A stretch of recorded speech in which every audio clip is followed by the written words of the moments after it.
kita semua. Pada kesempatan kali ini, saya dan teman-teman saya dari Universitas Indonesia akan mempresentasikan ide dari esai kami. Tak kenal maka tak sayang, perkenalkan. Nama saya Felicia Fransius dari jurusan Teknik Kimia Angkatan 2019. Perkenalkan, saya Michelle Imada Boruki, Teknik Kimia Angkatan 2019. Halo, perkenalkan nama saya Teresia Vina Oktaviani dari jurusan Teknologi Bioproses 2019 Universitas Indonesia. Judul dari karya kami adalah aplikasi Groove, Grow to Revitalize, berbasis teknologi nano dan integrasi Internet of Things untuk meningkatkan hasil panen. Pertama-tama saya akan membacakan pokok-pokok bahasan dari presentasi ini. Ada latar belakang, metode penelitian, isi yang terdiri dari gagasan kelompok, alat dan bahan, cara kerja. Selain itu ada juga gambar prototipe, pihak-pihak yang terkait, dan yang terakhir ada kesimpulan. Selamat menikmati! Sebagai negara yang mendukung Sustainable Development Goals 2030, Indonesia juga ikut berupaya dalam memberantas kelaparan di seluruh dunia. Terutama dengan populasi di seluruh dunia yang kian meningkat setiap tahunnya. Tentunya, hal yang ingin dicapai adalah ketahanan pangan dan nutrisi yang lebih baik.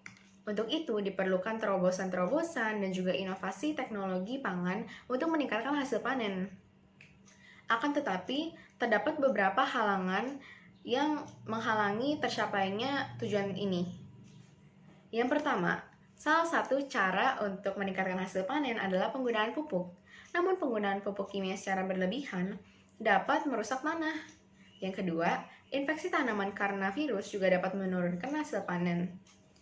Hal ini dapat terjadi karena energi yang dihasilkan oleh tanaman diambil oleh virus untuk mendukung reproduksinya. Tujuan dari penulisan ini adalah untuk mengembangkan suatu inovasi yang dapat mengeliminasi virus dan menyediakan nutrisi secara aman dan ramah lingkungan, sehingga produktivitas tanaman meningkat.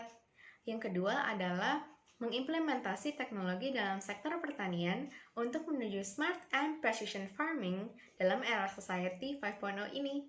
Mengapa smart farming? Pertumbuhan penduduk global menyebabkan kebutuhan pangan meningkat. Dan yang berikutnya, gentingnya pemakaian sumber daya alam secara efisien dan perkembangan teknologi informasi dan komunikasi yang sangat pesat akan mendorong peningkatan kualitas hasil panen. Metode penelitian yang kami gunakan bersifat kualitatif serta dilaksanakan dengan uji literatur dari jurnal, disebut juga dengan studi pustaka.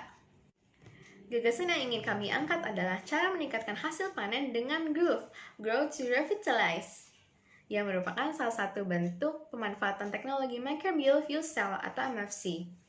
Dengan memasuki era Society 5.0 ini, tentunya banyak sekali teknologi yang dapat diintegrasikan dalam merealisasikan smart farming, sehingga kami pun mengkombinasikan teknologi nano dan Internet of Things dalam mewujudkan smart farming ini. Selama studi literatur, salah satu bentuk inovasi yang kami ajukan adalah pengaliran listrik pada tanaman. Gambar di atas merupakan gambar salah satu lahan pertanian di Tiongkok yang melakukan percobaan pengaliran listrik sebesar 15 kW per jam pada tanaman di greenhouse. Hasilnya, hasil panen meningkat sebesar 20-30%. Studi lain dilakukan oleh Quacquarelli yang melakukan pengaliran listrik pada tanaman Cactus nusia yang menderita penyakit mosaik. Pengaliran listrik dilakukan selama 5-10 menit dan bertegangan 50 volt. Pada akhirnya, 90% tanaman yang dialiri listrik bebas dari virus mosaik. Oleh karena itu, kami membuat satu inovasi bernama Groove. Groove atau singkatan dari Grow to Revitalize merupakan salah satu pemanfaatan teknologi Microbial Fuel Cell atau kerap kali disebut MFC. Microbial Fuel Cell sendiri merupakan sel bahan bakar yang memanfaatkan agen mikrobiologis dalam konversi substrat organik menjadi energi listrik lewat reaksi elektrokimia. Agen mikrobial yang digunakan di dalam Groove merupakan bakteri Geobacter sulfureducens, yang kultur tunggal memiliki output listrik paling besar dibandingkan mikroba-mikroba lain yang juga dapat menghasilkan listrik. Kami menggunakan kultur tunggal Geobacter sulfureducens untuk menghindari adanya campuran bakteri yang mungkin bersifat patogen sehingga dapat merugikan kesehatan manusia. Anoda yang digunakan di dalam Groove merupakan carbon nanotubes.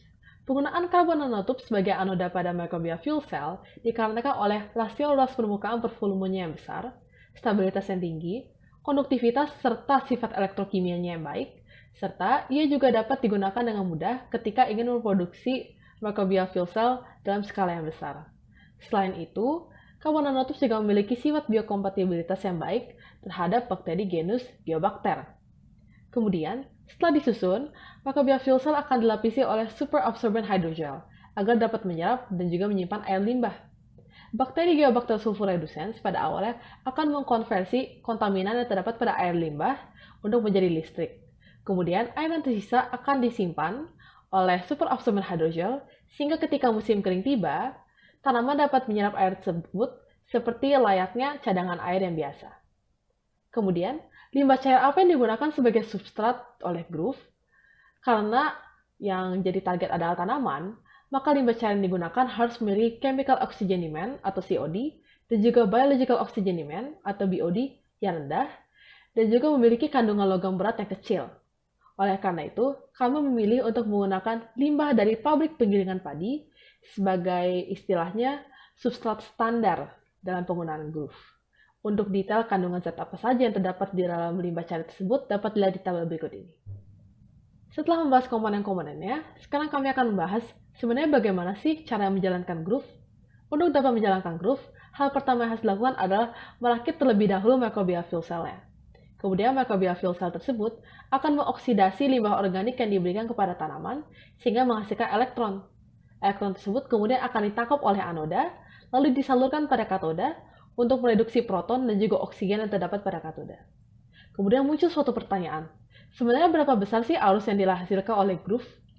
Penelitian oleh Mink menunjukkan bahwa penggunaan microbial fuel cell dengan karbon nanotubes dan juga Geobacter sulfureduscens dapat menghasilkan arus maksimum 880 mA per meter kuadrat.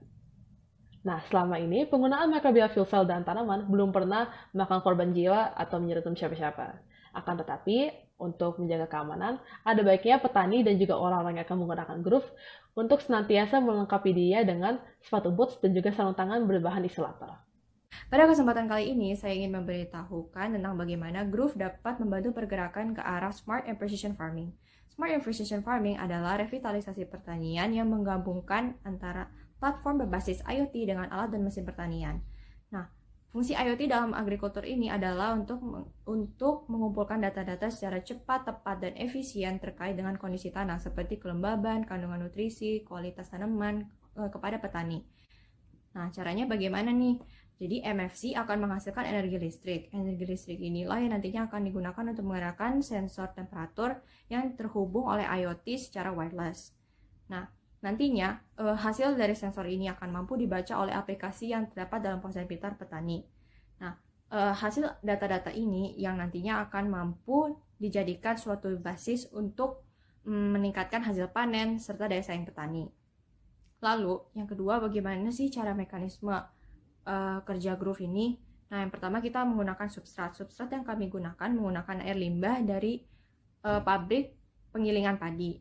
Nah, air limbah ini nantinya akan diserap oleh SHAS atau Super Absorbent Hydrogels.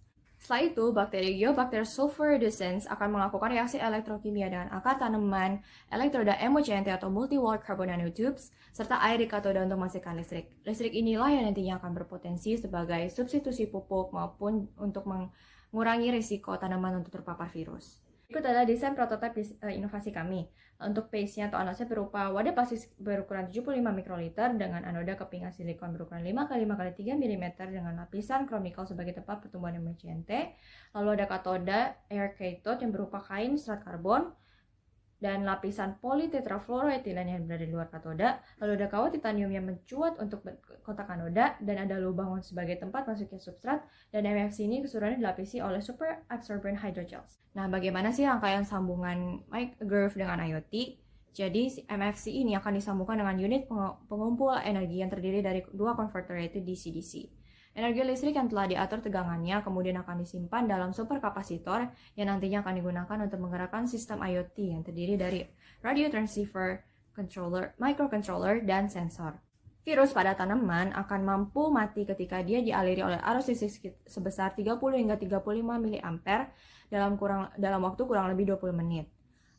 Petani dapat mengatur arus maupun tegangan listrik yang dialirkan melalui aplikasi yang terhubung dengan ponsel pintar mereka dan Groove. Agar ide kami dapat realisasikan, maka dibutuhkan kerjasama dengan berbagai pihak. Nah, yang pertama, untuk substratnya, kita dapat bekerjasama dengan pabrik penggilingan padi. Lalu yang kedua, agar ide kami dapat realisasikan secara massal, maka dibutuhkan kerjasama dengan industri pertanian serta perkebunan. Lalu yang ketiga, agar penggunaan teknologi MFC dan IoT ini dapat berlangsung lama, maka petani harus mengerti bagaimana cara menggunakan teknologi tersebut dan bagaimana cara merawatnya. Oleh sebab itu, kita harus bekerja sama dengan pemerintah daerah untuk mencerdaskan para petani. Lalu kesimpulannya, potensi pengaliran listrik dan penggunaan nanoteknologi pada sektor agrikultur menjadikan Groove suatu inovasi teknologi yang perlu direalisasikan. Selain itu, penggunaan IoT dalam teknologi Groove mampu meningkatkan hasil panen karena adanya controlling terhadap tanaman secara langsung oleh petani. Oleh sebab itu, penulis berharap inovasi ini dapat dimanfaatkan dalam usaha untuk meningkatkan hasil panen demi tercapainya dunia yang bebas dari kelaparan. Sekian presentasi dari kelompok kami, kurang lebihnya mohon maaf. Semoga presentasi kami ini dapat bermanfaat bagi semuanya. Terima kasih.